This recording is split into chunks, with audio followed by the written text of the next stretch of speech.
नमस्ते गाइस। आज हम लोग स्टार्ट करने वाले हैं सॉल्वेंसी रेशियो। तो सॉल्वेंसी रेशियो ना बेसिकली इस रेशियो में भी इसके 4 सब रेशियोज होते हैं। इसमें पहले का नाम होता है डेब्ट टू इक्विटी। डेब्ट टू इक्विटी दूसरे का जो है इसमें नाम होता है टोटल एसेट टू टोटल डेब्ट रेशियो।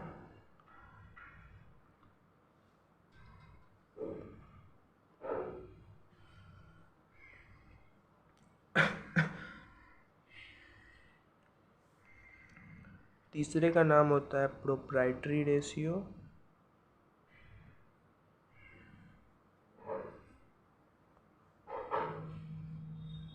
और चौथे का नाम होता है इंटरेस्ट कवरेज रेशियो।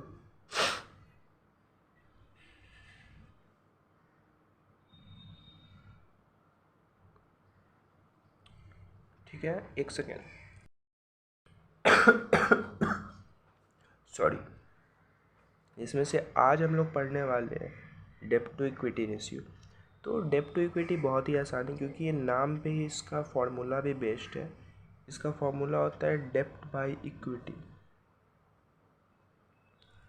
अब डेब्ट बाय इक्विटी जो इसका है फॉर्मूला, तो इसमें डेब्ट क्या होगा, इक्विटी क्या होगा, ये सोचने वाली बात है। तो हम लोग इस पे मतलब आपको बताएंगे कि डेब्ट और इक्विटी क्या होता है। देखो, डेप्ट जो होता है वो एक प्रकार से लोन होता है, लोन। ठीक है ना। डेप्ट मतलब क्या, लायबिलिटीज। डेप्ट है तुम्हारे पास तो समझ जाओ कि जैसे इसमें लॉन्ग टर्म डेप्ट ज़्यादा, लॉन्ग टर्म के जो बेसिस जो लायबिलिटीज़ होते हैं वो इसमें ज़्यादा काम आते हैं। अब जैसे डेप्ट का अगर फार्मूला अगर तुमको कोई बोलेगा कि लिखो, तो तुमको लिखना होगा। इसका 3 वैसे फार्मूले होते हैं। आपको फार्मूला याद नहीं करना है। सबसे पहली बात आपको इसमें जो है समझना है फार्मूला, लॉन्ग टर्म डेप्ट प्लस लॉन्ग टर्म प्रोविज़न। अगर ये दोनों को प्लस कर देते हैं तो ये डेप्ट के बराबर हो जाता है।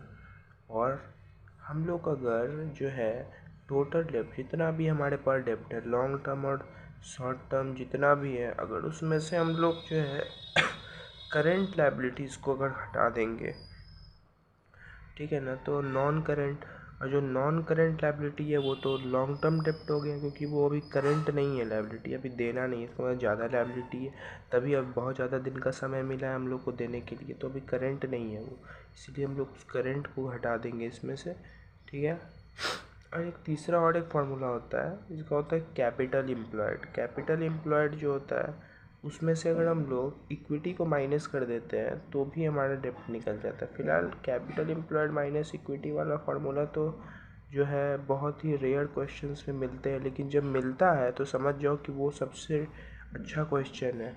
डेप्ट मतलब डेप्ट टू इक्विटी से आया हुआ क्वेश्चन। ठीक है ना। तो ये तीन इसके फॉर्मूले हैं। इक्विटी में अगर बात किया जाए तो इक्विटी जैसे हम लोग उसको शेयर होल्डर्स फंड के नाम से भी जानते हैं। आप लोगों को पता होगा इक्विटी को शेयर होल्डर्स फंड भी हम लोग बोलते हैं। शेयर होल्डर्स फंड में हम लोग का शेयर होल्डर्स का क्या क्या फंड हो सकता है, शेयर होल्डर जो हम शेयर होल्डर्स हैं, हम लोग का क्या क्या पैसा हो सकता है। तो हम लोग का शेयर कैपिटल, ठीक है ना, शेयर्स होल्डर्स फंड। देखो हम शॉर्ट फॉर्म में लिख रहे हैं क्योंकि लॉन्ग फॉर्म में लिखेंगे तो फिर ना ज़्यादा, ठीक है, तो इसीलिए हम लोग जो शेयर होल्डर्स फंड में आ जाता है आपका शेयर कैपिटल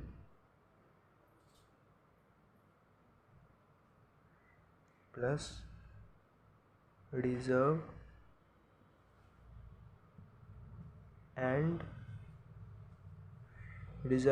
सरप्लस। ठीक है। तो ये तो हुआ शेयर होल्डर्स फंड। देखो शेयर होल्डर्स फंड का जो है एक और बहुत ही अच्छा हम लोग फार्मूला बोल सकते हैं उसको। तो मैं आप लोगों को बता रहा था कि जो इसका एक और फार्मूला है ये बहुत ही इजी है। आप लोग को हम एक बार अपने पिछले वीडियो में बताए थे कि इसका बैलेंस शीट कैसे बनता है। बैलेंस शीट में मैंने आपको बताया था कि सबसे पहले इक्विटी एंड लायबिलिटी साइड, चलिए एक बार फिर से बता देते हैं।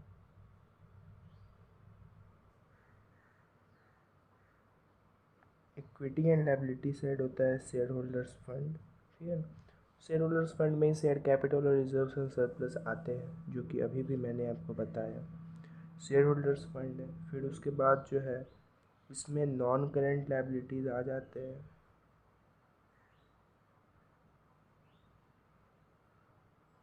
नॉन करेंट लायबिलिटीज़, फिर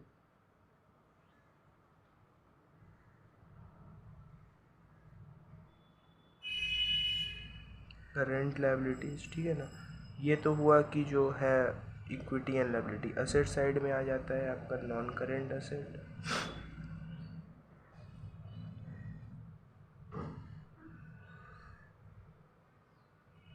और करेंट असेट। ये तो एक रफ करके मैंने बनाया बस ऐसे ही आपको बैलेंस शीट समझाने के लिए। अगर हम लोग को शेयर होल्डर्स फंड में आना है तो इस दोनों को प्लस करके अगर माइनस कर दिए दोनों को तो यहाँ पे पहुँच जाएंगे।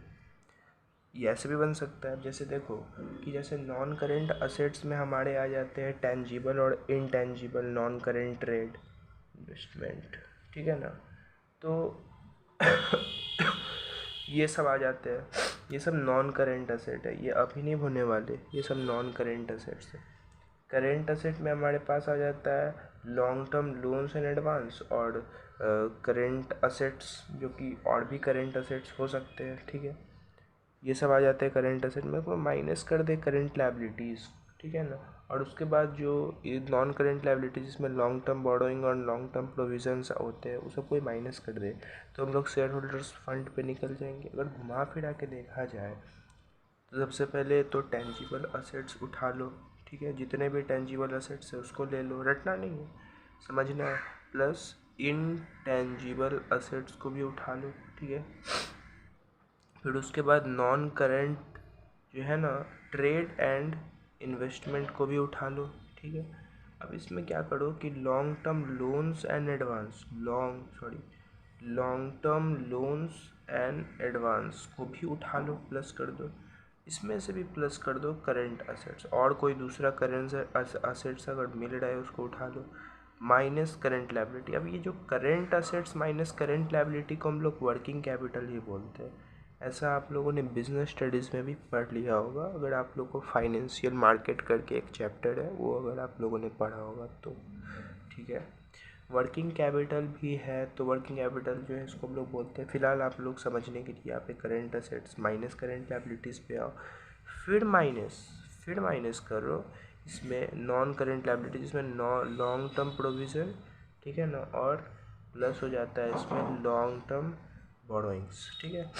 ये सब ऐसा क्वेश्चन में ब्रो सॉरी ऐसा क्वेश्चन में रहता है, ठीक है। इतना कुछ दिया हुआ तो कंफ्यूज कर देगा, तो कंफ्यूज होना नहीं है, ठीक है, ऐसा कर देना है हमें।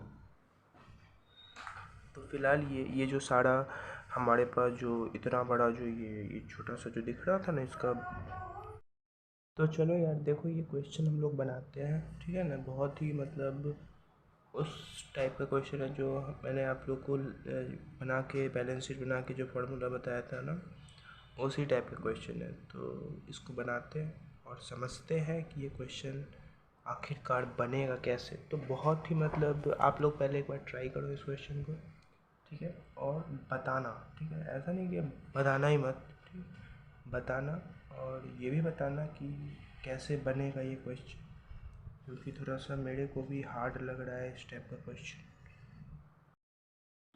तो चलो उम्मीद है आप लोगों ने ट्राई तो किया ही होगा। अब मैं बताता हूँ आप लोग को कैसे बनता है। डेप्ट टू इक्विटी मतलब डेप्ट बाई इक्विटी। देखो यार डेप्ट का वैल्यू तो क्वेश्चन में ही दे दिया हुआ है, डेप्ट में तो ज़्यादा लफड़ा नहीं है, इक्विटी में लफड़ा है, थोड़ा लफड़ा हो गया है इसका। हम लोग को देखना है क्या लफड़ा है। देखो डेप्ट तो आराम से ये दोनों जो दिख रहा है ना आप लोग को long term borrowing long term provision plus कर देंगे आ जाएगा। लेकिन इक्विटी में हम लोग को सबसे पहले करेंट असेट्स को उठाना है। करेंट असेट जो कि दिया हुआ है क्वेश्चन में 90,000, ठीक है, देख लो क्वेश्चन पहले, ठीक है। 90,000 दिया हुआ है current asset. Non current asset भी है 3,60,000, कोई दिक्कत है नहीं। करेंट लायबिलिटीज़ माइनस कर दो 50,000, उसमें से जो है मतलब करेंट लायबिलिटीज़ तो है ही। अब नॉन करेंट लायबिलिटीज़ में तो ये दोनों हो गया, तो हम लोग क्या करेंगे कि धीरे धीरे इसको भी ना माइनस कर देंगे, लेकिन ऐसे ऐसे मतलब ऐसे माइनस नहीं करना ब्रो, ठीक है ना। थोड़ा ध्यान से हम लोग को समझना है क्वेश्चन, क्योंकि ये क्वेश्चन है थोड़ा तगड़ा, ठीक है। इसीलिए देखो अब क्या करना है कि हम लोग को long term borrowing, long term provision, ठीक है ना।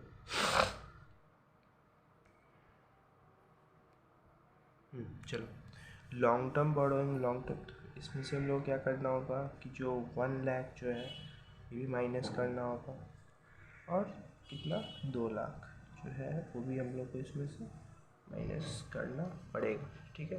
तो अब माइनस तो करना पड़ेगा, अब हम लोग उसको माइनस करेंगे तो इतना जो माइनस हम लोग करना है, इतना जो हम लोग माइनस कर पा रहे हैं, समझ रहे कि हाँ भाई माइनस करना करना है माइनस। लेकिन अगर आप लोग चाहो तो ये 1 लाख और 2 लाख को प्लस भी कर सकते हो, ठीक है ना। ऐसा कोई ज़रूरत नहीं है, ऐसा मतलब ये नहीं, क्योंकि अभी ब्रैकेट के बाहर माइनस है तो आगे प्लस तो होना ही है, क्योंकि ये दोनों तो एक ही है ना। लॉन्ग टर्म हम लोग तो दोनों को एक ही लिख रहे हैं, ये दोनों का मतलब तो एक ही हुआ, ये नॉन करेंट लायबिलिटीज़ ही है इसीलिए। खैर अभी फ़िलहाल करेंगे इसको माइनस, ठीक है। तो हम लोग सबसे पहले इसको प्लस प्लस माइनस माइनस कर उड़ के जो वैल्यू आता है इसका वो है पूरा आंसर 1 लाख, ठीक है। तो ये था ये क्वेश्चन, ठीक है। एक और क्वेश्चन देखते हैं जल्दी जल्दी। तो आइए एक और क्वेश्चन करते हैं डेब्ट टू इक्विटी रेशियो का। ये तो बहुत ईजी क्वेश्चन है, आप लोग बन जाएगा। हम आपको जो है मुंह पे ही बता देते हैं कैसे बनेगा।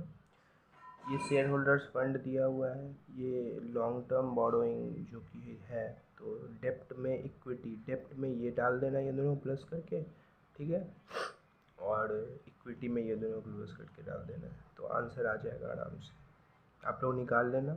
चलिए हम लोग अब नेक्स्ट टॉपिक बढ़ते हैं, ठीक है ना, जिसका नाम है टोटल एसेट टू टोटल डेप्ट रेशियो, ठीक है। यार नहीं यार, आज नहीं, आज हम लोग ये टॉपिक नहीं करेंगे, हम लोग करेंगे अगले दिन, ठीक है। आप लोग जो है इस वाले पहले ध्यान से समझो, और इससे रिलेटेड जितना भी क्वेश्चन एनसीईआरटी में दिया वो बनाओ, टीएस ग्रीवाल में दिया हुआ है बनाओ, डीके गोयल में भी ये बनाओ, और जो